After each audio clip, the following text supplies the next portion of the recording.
se você trabalha com criação, seja lá qual for a vertente artística, né? Seja tatuagem, ilustração, pintura, escultura, o que quer que seja, que envolve criação de ideias, envolve sentar e executar algo novo, né? Juntar conceitos e tudo mais, e você, por acaso, às vezes passa por bloqueios ou por dificuldades de ter essas novas ideias, então fica aí, que eu vou tentar te ajudar um pouquinho daqui a pouco, depois das vinhetas.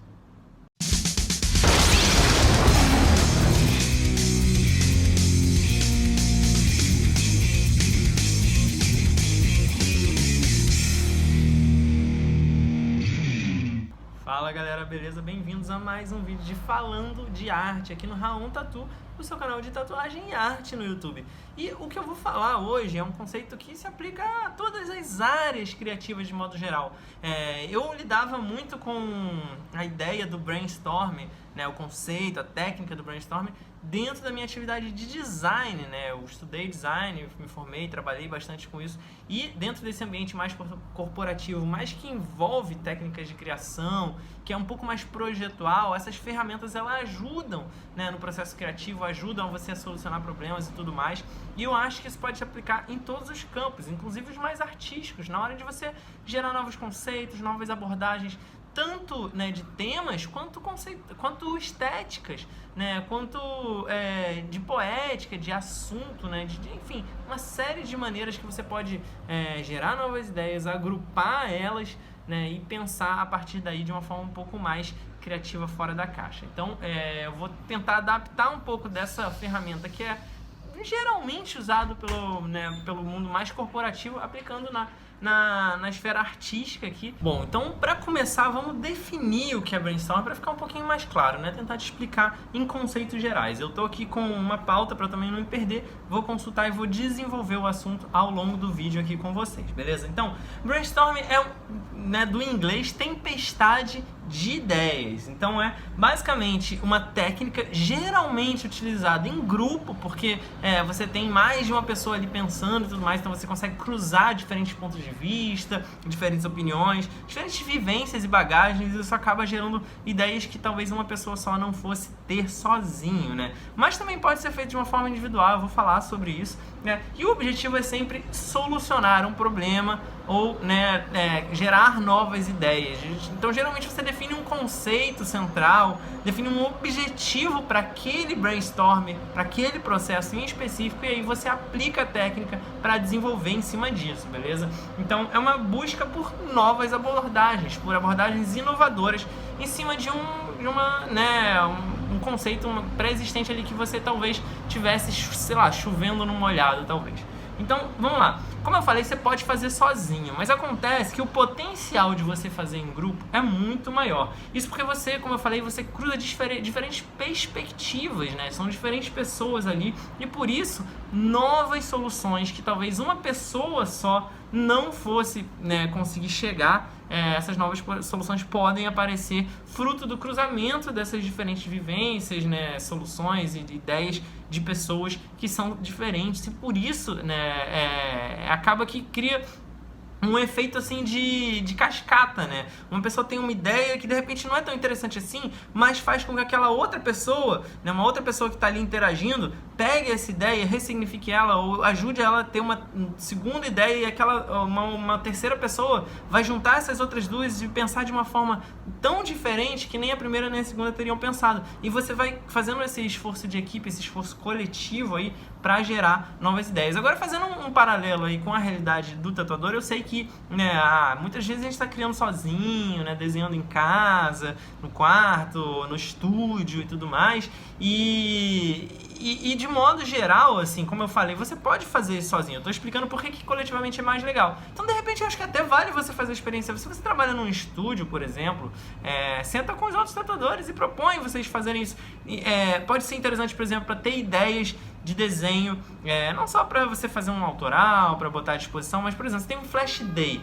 tá? Um flash day para fazer. Pô, você tem que fazer uma porrada de flashes e você, sei lá, não quer ser repetitivo, né? Então quer criar algumas soluções diferentes. Isso pode ser uma opção, pode ser uma ideia. Se geral, você juntar e fazer um brainstorm de ideias ali antes de começar a desenhar pro flash day é uma maneira que você pode aplicar. Mas, né, como eu disse, você também pode fazer sozinho sempre que você for criar e tiver com alguma dificuldade, algum bloqueio, para fomentar, né? Tentar criar um turbilhão ali que vai de repente te dar um caminho, te dar uma luz. E é o seguinte, por definição, né, o brainstorm ele tem um objetivo, que é pensar fora da caixa. É você ter aquela ideia diferente, ou pelo menos aquela ideia que você ainda não teve, né, sem a ajuda dessa ferramenta, desse processo, tá? A técnica ela foi proposta pelo norte-americano Alex Faulkner Osborne na década de 40, então já tem muito tempo que está sendo aplicada, desenvolvida, aperfeiçoada, e a partir do entendimento dele de que as soluções coletivas elas têm resultados melhores, mais criativos do que medidas individuais isoladas, né?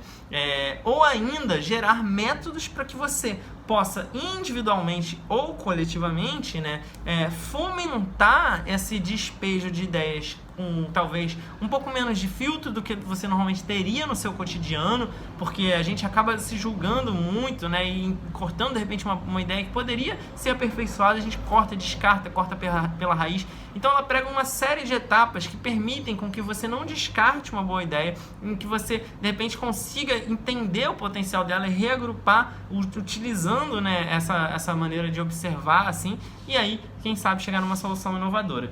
Bom, e de acordo com o Osborne, né, que foi o criador aí desse processo, tem algumas características fundamentais desse método que você tem que atribuir, que você tem que ter atenção para que ele seja mais efetivo, para que ele funcione de verdade. Então eu vou falar cada uma dessas características agora, né, para você prestar atenção e entender um pouquinho. Vamos lá, a primeira característica é da quantidade, ou seja, quanto mais ideias forem, né, jogadas, forem pensadas durante esse processo, né, direcionadas especificamente para o mesmo problema, isso é importante. Porque lembra que eu falei lá no começo, você tem que definir um objetivo. Por exemplo, né, você é um tatuador e está querendo uma ideia para um novo projeto de desenho e tal. Você tem que definir pelo menos, sei lá, a natureza. É um animal? É um rosto, uma figura humana? Sei lá, qual é o estilo? Essas primeiras definições básicas, porque aí, a partir daí, você consegue desmembrar, né? E aí, a partir daí, o que ele falou, quanto mais ideias, melhor. E, por exemplo, se é um rosto de figura humana, por exemplo, você pode começar a definir características, né? Que podem ser ideias, tipo, sei lá, características físicas, sei lá, tipo, loiro, moreno, cabelo grande, cabelo curto, cabelo ruivo, cabelo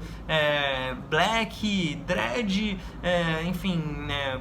Uma série de coisas que vão ajudar a definir a estética, ou então você pode definir uma linguagem, né, tipo, sei lá, uma ambientação, né, uma fantasia. Vamos supor que seja, sei lá, uma pegada de RPG, assim, você pode definir diferentes classes, vai ser ladrão, guerreiro, mago, enfim, todos citando ideias aqui, né, para você ir listando, que são as ideias principais que vão ser atribuídas, né, a esse conceito aí. E aí você pode depois, sei lá, cada uma dessas ideias você pode destrinchar e ir reagrupando e cruzando com as outras. Então, por exemplo, você definiu que vai ser, sei lá, um homem, que vai ser, sei lá, um guerreiro, e aí você define as características físicas possíveis para esse homem e para esse guerreiro, sei lá, de barba, com barba grande, com barba curta, com cavanhaque, com bigodão, com cabelo raspado do lado, com trança, com não sei o que lá. Você joga todas essas possíveis características.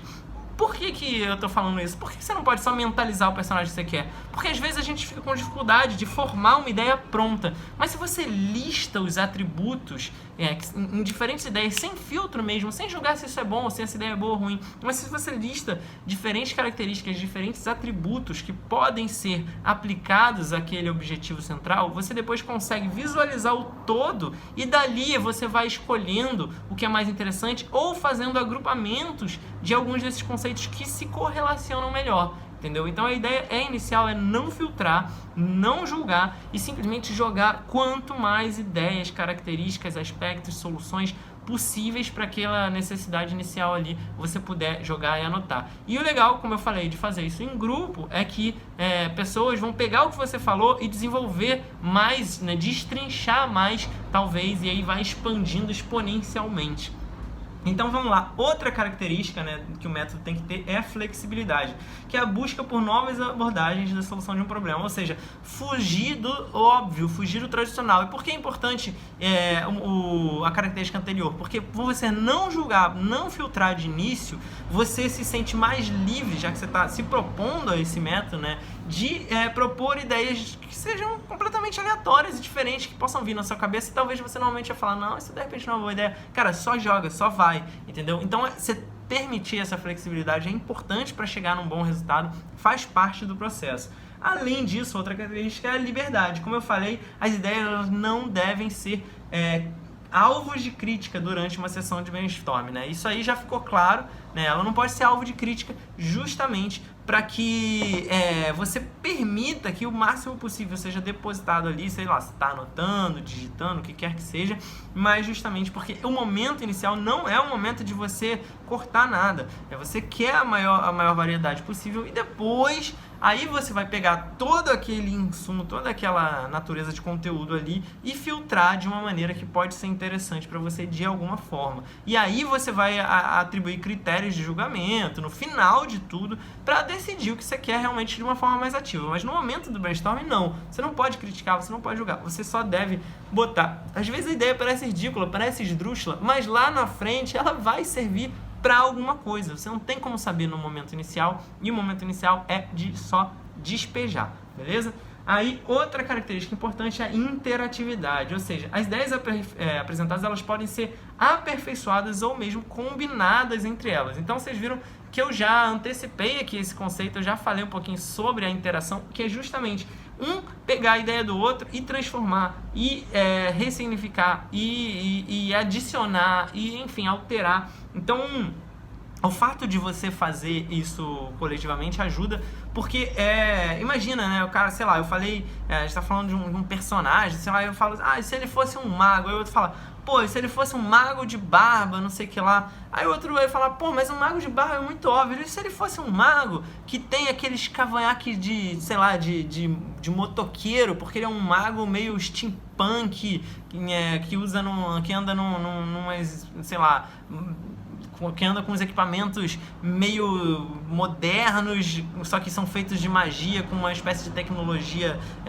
alquimista. Então você já vai pirando em cima da ideia, viu? Você já saiu do óbvio que é o mago de barba, e cada um vai jogando lá as suas piras. No final você tem um monte de ideias que são muito mais criativas, muito mais interessantes. E aí a última característica é a da tangibilidade, ou seja, as ideias sugeridas, né, elas precisam ter a capacidade de sair do papel e se transformar em ações concretas. O que isso quer dizer? Né? Não adianta você jogar uma ideia que é tão esdrúxula, né, que não encaixa com aquela solução ali, ou que não vai funcionar na prática. É claro que, como eu falei anteriormente, que tem o princípio ali da liberdade, você não julgar e tudo mais, você no final vai fazer essa análise, vai fazer essa filtragem. Mas quando você já está jogando, pensa assim, você é um tatuador, e aí se você jogar uma ideia de, sei lá, fazer uma tatuagem super realista de blá, blá, mas você não trabalha com realismo, você não vai conseguir, né, fazer. Se aquilo vai além da sua capacidade técnica de execução, né, já é uma coisa que você sabe que não adianta talvez jogar a ideia. Mas ainda assim, talvez valha a pena, porque pode derivar outras, como eu falei. Então, o princípio da tangibilidade, ele já vai um pouco mais num momento posterior, num momento de análise, de você julgar, né, aí sim entender tudo aquilo que foi disposto, que foi colocado ali, o que é mais plausível e o que não é, para você, inclusive, filtrar aquelas ideias e chegar naquelas que podem ser mais concretizadas e fazem mais sentido. Beleza?